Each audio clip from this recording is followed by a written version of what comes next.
Hello students, आज हम law optional subject in UPSC के बारे में बात करने के लिए आए हैं कि लॉ ऑप्शनल सब्जेक्ट को किस तरीके से, इसकी स्ट्रेटजी बताने जा रहे हैं हम आपको कि किस तरीके से लॉ एक ऑप्शनल सब्जेक्ट के रूप में काफ़ी अच्छा है। और जो लॉ कर रहा है या जो लॉ किया हुआ है वो लॉ ऑप्शनल ही रखेगा, क्योंकि ऑलरेडी वो उसका पढ़ा हुआ सब्जेक्ट होता है। तो लॉ ऑप्शनल सब्जेक्ट ही उसको रखना भी ठीक है। और जीएस को बहुत ही सपोर्ट करने वाला ये सब्जेक्ट है। और जब हम एडमिनिस्ट्रेशन में जाते हैं तो जब देश का पूरा नियम कानून जानते हैं तो एक अच्छे ब्यूरोक्रेट्स का रोल भी हम वहाँ प्ले कर सकते हैं।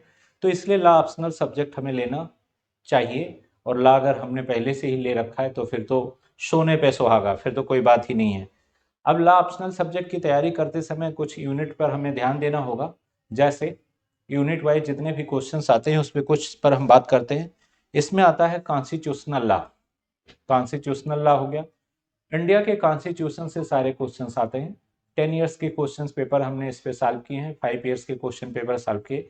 तो मैक्सिमम क्वेश्चन जो हैं वो रिपीट हुए हैं, बस थोड़ा बहुत उनको इधर उधर से लेना है।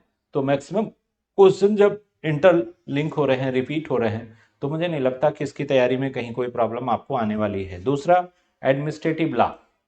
एडमिनिस्ट्रेटिव लॉ के भी सारे क्वेश्चंस मैंने देखे हैं, उनमें भी बहुत क्वेश्चंस ऐसे हैं जो आपस में एक दूसरे से कनेक्टेड हैं, जुड़े हुए हैं, और उनको अगर हम पढ़ें तो आंसर उनका बड़े आसानी से बना सकते हैं। तीसरा है हमारा इंटरनेशनल लॉ।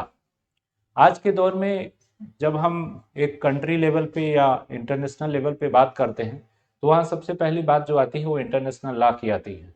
दो देशों के बीच की बात हमेशा इंटरनेशनल लॉ आएगा, इसीलिए इंटरनेशनल कोर्ट भी हेग में बनाई गई। अन्य देशों से न्यायाधीश की वहाँ पर नियुक्ति हुई। आपके भी देश से इंटरनेशनल कोर्ट में डॉक्टर नागेंद्र, BN राव, दलवीर भंडारी, ये सारे इंटरनेशनल कोर्ट के जज रह चुके हैं। अब इंटरनेशनल कोर्ट में होता क्या है, इंटरनेशनल कोर्ट में 9 ईयर्स इनका वर्किंग पीरियड है, 15 जजेज वहाँ वर्क करते हैं। दो देशों के बीच के कोई भी मामले हैं इंटरनेशनल कोर्ट में जाते हैं। अब इस पर बड़ा डिस्क्राइब तो जब इंटरनेशनल कोर्ट पढ़ाएंगे तभी हम बात करेंगे। आज तो हम उसके सिलेबस की स्ट्रेटजी कैसे करें, क्या करें और क्या क्या आता है इस पर बात करते हैं। फिर आता है हमारा, जब इंटरनेशनल लॉ के बाद आएगा हमारा लॉ ऑफ क्राइम। तो लॉ ऑफ क्राइम के भी क्वेश्चंस मैंने देखे हैं कि काफ़ी इंटरलिंक करते हुए आ रहे हैं। उन्हें भी हम एक क्वेश्चंस को दूसरे से कनेक्ट करके देख सकते हैं। और अगर हम पढ़ेंगे, देखो यूपीएससी एग्जाम में क्वेश्चन तोड़ो और फोड़ो, फिर उनको एक साथ जोड़ दो, यही यहाँ पर एक स्ट्रेटजी होती है। और हर क्वेश्चन के कंटेंट पर विशेष ध्यान देना होगा। तो लॉ ऑफ क्राइम पे भी क्वेश्चन जो है आसानी से लिखे जा सकते हैं। फिर आता है कंज्यूमर प्रोटेक्शन एक्ट 1986, अगली यूनिट है कंज्यूमर प्रोटेक्शन एक्ट। जैसे देखे देश में अवेयरनेस आएगा वैसे वैसे कंज्यूमर जागरूक होगा। और कहते हैं कि कंज्यूमर जो है किसी भी इकोनॉमी का क्या होता है, किंग होता है, सम्राट होता है। ठीक है, तो कंज्यूमर की डिमांड के अकॉर्डिंग अगर सप्लाई नहीं होगी तो बट नेचुरल है कंज्यूमर प्रॉब्लम में आएगा। और कंज्यूमर प्रोटेक्शन एक्ट अगर हम उसे नहीं देंगे तो व्यापारी के द्वारा उसका शोषण किया जाएगा। कंज्यूमर जो है सारे शक्तिशाली तो होते नहीं हैं, कुछ तो कमज़ोर और कुछ कम शक्तिशाली। तो कंज्यूमर प्रोटेक्शन एक्ट इसीलिए लाया गया कि अगर किसी ने कोई गुड्स दी है और उसमें वो क्वालिटी नहीं पाई जाती है तो बट नेचुरल उसकी पेनाल्टी उस पर्सन पे लगाई जाएगी। और कंज्यूमर को इसी से प्रोटेक्शंस मिलेगा कि उसका वेस्टेज ऑफ मनी और टाइम नहीं होगा, इसकी गारंटी यहाँ पर हुई। फिर आता है आपका इंश्योरेंस। हमने बात की थी कॉर्पोरेट इंश्योरेंस की, अदर ढेर सारे इंश्योरेंस की, वो भी विदाउट रूल रेगुलेशंस के नहीं चल सकते। आज हमारे एग्रीकल्चर सेक्टर्स में इंश्योरेंस रूल्स जो है, कंपनीज मान लो कि कोई काम कर रही है, कुछ ले लिया, इसके बाद उसको कोर्ट में जाने की ज़रूरत पड़ रही है अपने इंश्योरेंस अमाउंट को वसूलने के लिए। तो इसलिए इंश्योरेंस रूल्स भी हर पर्सन को ना हो जानकारी, फिर भी जो ला पढ़ा हुआ पर्सन है उसको तो इसकी जानकारी होनी चाहिए। और इस पर भी क्वेश्चन इसीलिए यूपीएससी पूछती है कि एज ए ब्यूरोक्रेट्स अगर आप इंश्योरेंस रूल्स को जानोगे, जिले के डीएम बनोगे, आप कमिश्नर बनोगे, सेक्रेटरी बनोगे, तो ये सब बातें आपको पता होनी चाहिए। फिर आता है कॉन्ट्रैक्ट ऑफ एजेंसी, अगली यूनिट है कॉन्ट्रैक्ट ऑफ एजेंसी। यहाँ पर बहुत ढेर सारी एजेंसियों से आप कॉन्ट्रैक्ट करते हो, उनके लिए भी कुछ रूल्स होता है कि पार्टनरशिप और कॉन्ट्रैक्ट एग्रीमेंट में क्या क्या चीज़ें ज़रूरी हैं और हमारे क्या रूल रेगुलेशंस होनी चाहिए और दूसरी पार्टी है उसका क्या होना चाहिए। लॉ पार्टनरशिप, ढेर सारे पार्टनरशिप डीड बनते हैं, उस पर भी इन्होंने क्वेश्चन सारे पूछे हुए हैं। 10 ईयर्स पेपर एनालिसिस के बाद मैं आपको ये सारी जानकारी दे रहा हूँ। सेल एंड गुड्स पर पूछे गए हैं क्वेश्चन। इसके बाद आता है नेगोशिएशन इंस्ट्रूमेंट 1981, यहाँ से ढेर सारे क्वेश्चन आए हुए हैं। ठीक है, नेगोशिएशन इंस्ट्रूमेंट 1981 से क्वेश्चन हैं। फिर है एब्रिटेशंस एंड कॉन्ट्रैक्शंस, फिर कंटेम्प्रेरी लीगल डेवलपमेंट से क्वेश्चंस पूछे गए। तो ये सब ऐसी एरिया है जिससे हम क्वेश्चंस करते रहे, और क्वेश्चंस जो है इतने डिफिकल्ट नहीं आ रहे हैं कि उन्हें हम आसानी से न बना सके। तो लॉ का स्टूडेंट तो बड़े आसानी से इन क्वेश्चंस को कर सकता है। और यहाँ पर भी पीडीएफ फॉर्म में भी आप देखते जाए कि हमारा जो पहला पेपर होता है वो with constitutional law and international law, ये हमारा फर्स्ट पेपर है, जिसमें हमारा आएगा constitutional, administrative and international law, ये the first paper. Second paper में हमारे आएगा paper 2, law of crime, law of contract and law of trade and law of comparative legal and developments, ये हमारा पेपर सेकंड है, ये यूपीएससी का। देखिए, एक ही ऐसा एग्जाम है जो देश का सबसे स्टैंडर्ड एग्जाम है, वो है यूपीएससी, जहां क्वालिटी वाले पेपर होते हैं। पेपर फर्स्ट में अब क्या क्या आएगा, कॉन्स्टिट्यूशन एंड एडमिनिस्ट्रेशन लॉ में, इस पे हम बात करते हैं। कॉन्स्टिट्यूशन एडमिनिस्ट्रेशन लॉ में कॉन्स्टिट्यूशन एंड कॉन्स्टिट्यूशनलिज्म पे क्वेश्चंस होंगे। Distinctive and features of the constitution पे क्वेश्चंस होगा। Fundamental rights and public right, तो यहाँ पे तो आप डीडी बसु की किताब पढ़ सकते हैं, लक्ष्मीकांत कोई भी बुक पढ़ लीजिए। यहाँ पे इंटरेस्ट लीगल एड पे होगा क्वेश्चन, लीगल सर्विसेज अथॉरिटी पे क्वेश्चन होंगे। Relationship between fundamental rights and directive principle policy and duties पे यहाँ पे क्वेश्चंस पूछे जाएंगे। तो ये तो आपकी फर्स्ट यूनिट है। Constitution of positions, president, relation with the council of minister, governor and his power, supreme court and the high court. अब सुप्रीम कोर्ट हाई कोर्ट जो लॉ पढ़ेगा वो डेली वहां जाता ही है, तो उसका तो एक प्रैक्टिकल अनुभव हो जाता है, तो लॉ के क्वेश्चंस करना उसको तो और आसान हो जाता है जो पर्सन सुप्रीम कोर्ट और हाई कोर्ट जाता है। अपॉइंटमेंट एंड द ट्रांसफर, इस पर भी क्वेश्चंस होंगे। पावर फंक्शन एंड जुरिस्डिक्शंस पे क्वेश्चंस आते हैं, पावर फंक्शन जुरिस्डिक्शंस पे भी पूछे गए हैं क्वेश्चंस ढेर सारे।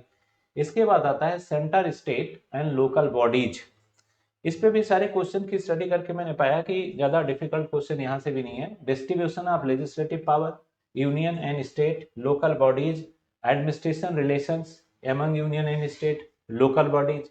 इसके बाद आएगा इमिटमेंट, ठीक है, property common, property community property.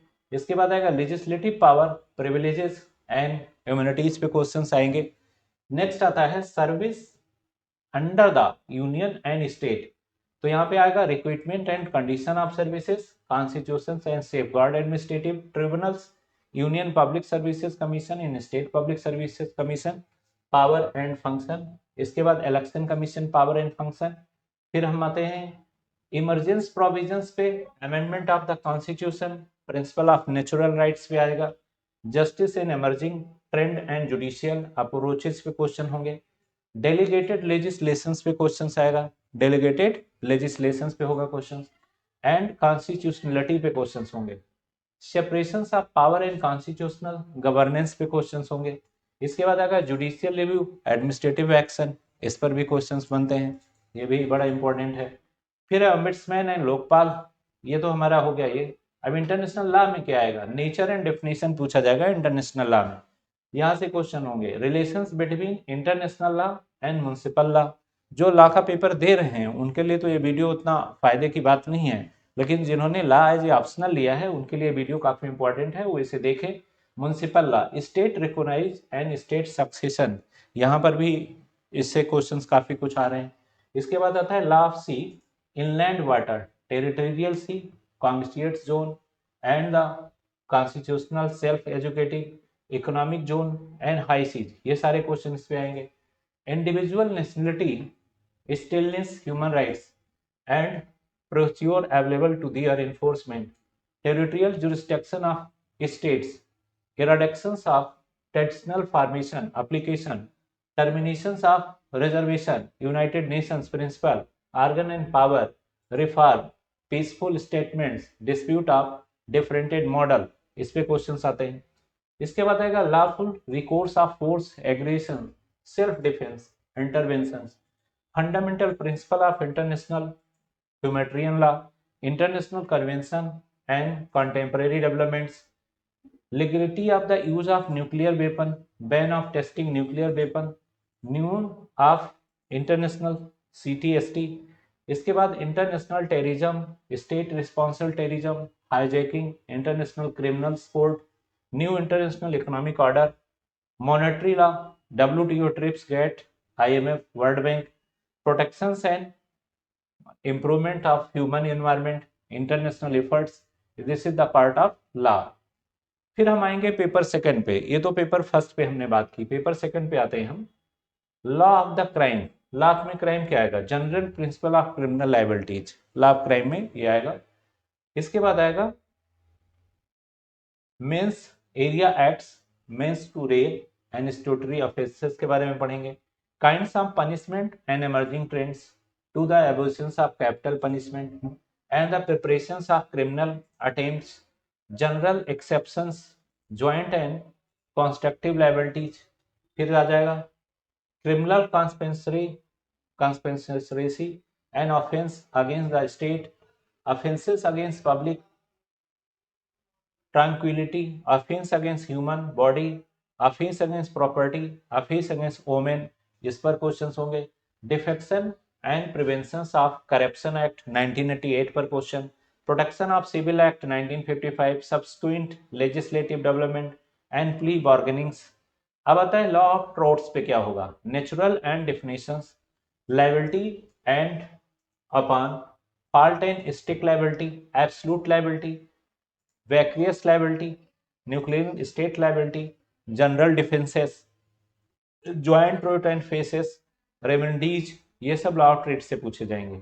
फिर आता है negligence, defamations, nuisance, conspiracy, false imprisonment, malicious, prosecutions, consumer protection act 1986, ये सब इसका पार्ट होगा।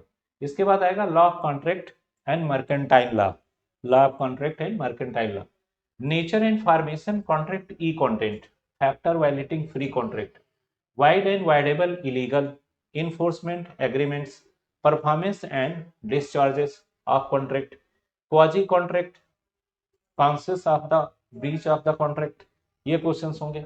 इसके बाद आएगा contract of indemnity, guarantee and insurance, इसके बारे में भी पहले अभी चर्चा किया मैंने। Contract and agency, sale of goods and hire purchases, ये भी इसका पार्ट होगा। फिर है forms and dissolution of partnership, negotiable instrument act 1881, arbitrations and conciliation act 1996, standard form of contract. Next contemporary legal developments पे आएंगे हम, और ये public interest, litigation, intellectual property, right concept, type of prospect, information technology, law of including cyber, law of concept, pursue prospects, constitution of law, concept of pursuing of prospect.